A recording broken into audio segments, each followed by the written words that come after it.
Assalamualaikum warahmatullahi wabarakatuh. Saya Muhammad Wildan Firdausi, absen 013, akan menyampaikan tentang ruang lingkup hukum perdata. Nah, teman-teman sekalian yang berbahagia, di sini saya akan menyampaikan ada dua ruang lingkup yang saya ketahui. Nah, apa itu? Yang pertama itu adalah ruang lingkup secara sempit dan ruang lingkup luas. Di dalam hukum perdata, teman-teman sekalian yang berbahagia,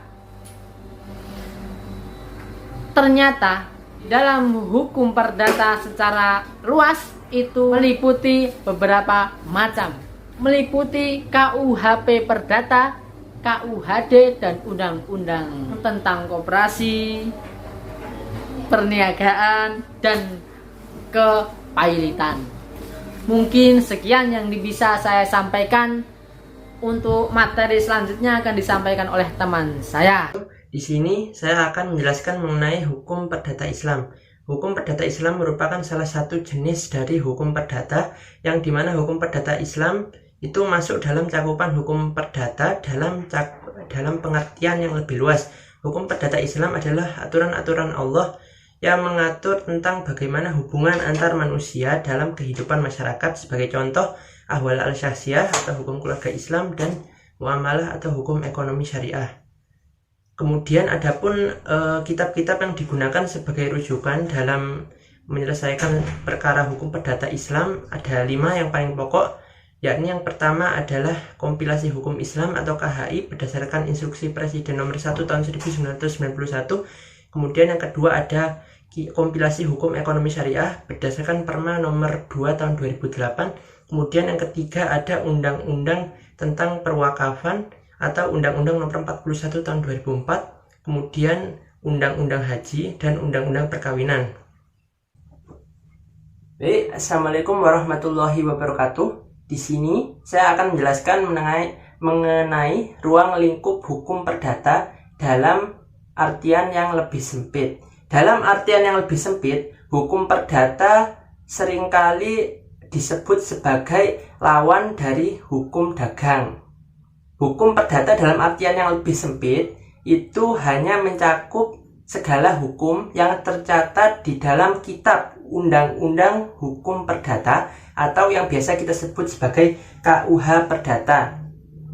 Sebagai contoh, yang termasuk dalam ruang lingkup pengertian yang lebih sempit ini adalah masalah-masalah mengenai perkawinan, kemudian kewajiban daripada suami dan istri, hak milik, dan lain-lain.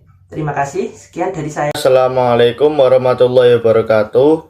Di sini saya akan melanjutkan materi mengenai ruang lingkup hukum perdata. Materi selanjutnya adalah hukum perdata formil. Yaitu hukum perdata formil adalah ketentuan yang mengatur tentang cara seseorang mendapatkan hak atau keadilan berdasarkan hukum perdata material. Jadi, jika hukum pidana mengatur tentang peraturan hukum bagi orang ataupun kelompok yang melakukan pelanggaran hukum yang ditetapkan oleh negara, lain halnya dengan hukum perdata yang mengatur tentang permasalahan di masyarakat yang berkaitan dengan norma atau adat istiadat yang menjadi acuan kehidupan masyarakat, misalnya kasus perebutan hak waris keluarga. Oleh karena itu, hukum perdata di Indonesia memiliki sifat kebinekaan atau pluralistik baik secara etnis maupun yuridis. Mungkin sekian dari saya. Selanjutnya kita akan memasuki sistematika kitab undang-undang hukum perdata. Dalam kitab undang-undang hukum perdata itu terdiri dari 4 buku yang berisikan 1993 pasal. Yang akan saya bahas di sini yaitu tentang buku yang pertama, yang mana buku pertama itu membahas tentang orang. Perlu kita garis bawahi bahwa di sini orang yang dimaksud itu sebagai subjek hukumnya. Dan subjek hukum orang ini itu bisa dibilang luas cakupannya, sehingga dia juga dalam pasal ini juga terkait terhadap hukum keluarga dan juga hukum perkawinan. Dalam buku yang pertama ini, yaitu buku yang membahas tentang orang, di situ ada banyak sekali golongan-golongannya. Misalnya yaitu tentang menikmati dan kehilangan hak kewargaan. Ya, ada juga tentang akta-akta sipil, itu juga terbagi jadi banyak, yaitu ada lagi tempat tinggal atau domisili dan pelaksanaan perkawinan. Itu semua telah diatur dalam Kitab Undang-Undang Hukum Perdata, khususnya yaitu pada buku yang pertama ini, orang sebagai subjek. Di sini akan saya berikan contoh, yaitu tentang pasal 2 dari Kitab Undang-Undang Hukum Perdata, yaitu tentang status anak dalam kandungan. Di situ berbunyi bahwasanya anak yang ada di dalam kandungan seorang wanita itu dianggap telah lahir jika kepentingan anak menghendaki. Nah, bila telah mati waktu dilahirkannya, maka dia dianggap tidak ada. Itu adalah contoh dari sekian banyak pasal yang membahas tentang orang. Baiklah, sekian dari penjelasan ruang lingkup buku yang pertama, yaitu tentang orang. Selanjutnya akan dijelaskan ruang lingkup buku yang kedua oleh teman saya. Sekian, terima kasih. Saya di sini akan menjelaskan buku kedua tentang benda. Buku kedua mengatur mengenai benda sebagai objek hak manusia dan juga mengenai hak kebendaan. Benda dalam pengertian yang meluas merupakan segala sesuatu yang dapat dihaki atau dimiliki oleh seseorang. Sedangkan maksud dari hak kebendaan adalah suatu hak yang memberikan kekuasaan langsung atas suatu benda yang dapat dipertahankan kepada pihak ketiga. Ketentuan yang diatur dalam buku kedua KUH Perdata menyangkut tentang hak-hak kebendaan yang merupakan bagian dari hukum kekayaan sebagaimana diatur dalam doktrin. Menurut doktrin, hukum kekayaan dibagi menjadi dua. Yang pertama adalah hukum kekayaan yang absolut, yang merupakan hak kebendaan yang diatur dalam buku kedua tentang benda. Kemudian yang kedua adalah hukum kekayaan yang relatif, merupakan hak-hak perseorangan yang diatur dalam buku ketiga tentang perikatan.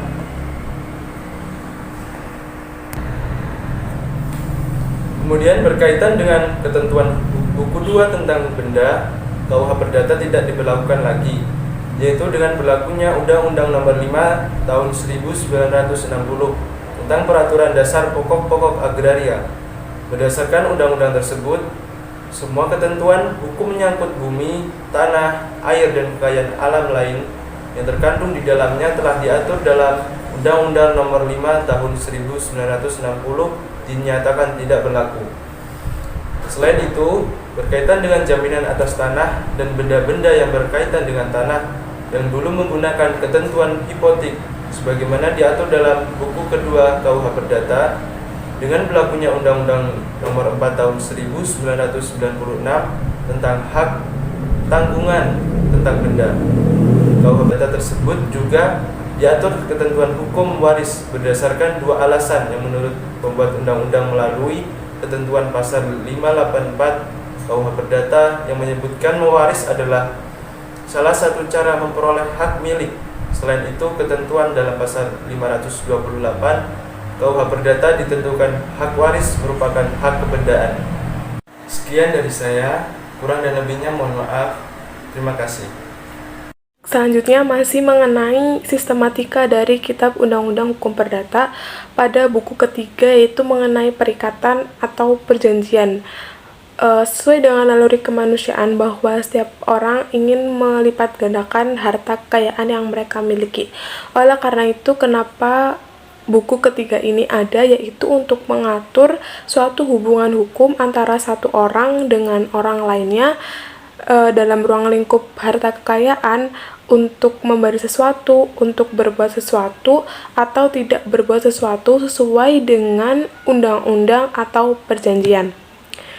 Pada buku ketiga ini menganut asas freedom of contract atau kebebasan berkontrak, di mana setiap orang berhak melakukan kontrak kepada siapa saja, di mana saja, dan kapan saja.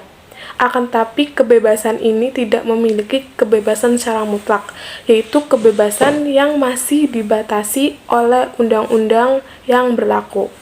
Contoh dari buku ketiga ini, yaitu perjanjian mengenai jual beli, perjanjian sewa menyewa, atau hibah, itu memberikan suatu harta kepada orang lain. Selanjutnya yaitu buku keempat mengenai pembuktian dan daluarsa. Setiap orang yang ingin memiliki hak seutuhnya atas harta yang dia miliki, maka ia harus membuktikan bahwa harta tersebut adalah miliknya.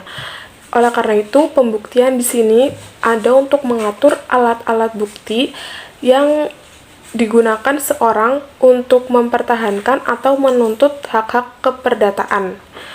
Dalam pasal 1865 KUH Perdata yang disebutkan bahwa setiap orang yang ingin mengakui hak atas sesuatu peristiwa yang ditangguhkan atau menuntut hak orang lain, maka ia harus membuktikan hak tersebut atau peristiwa yang dikemukakan. Dalam pasal 1866 KUH Perdata, dalam pasal tersebut dijelaskan mengenai macam-macam alat bukti.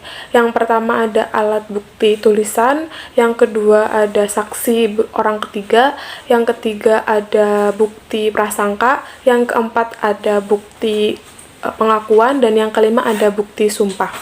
Selanjutnya yaitu mengenai daluarsa.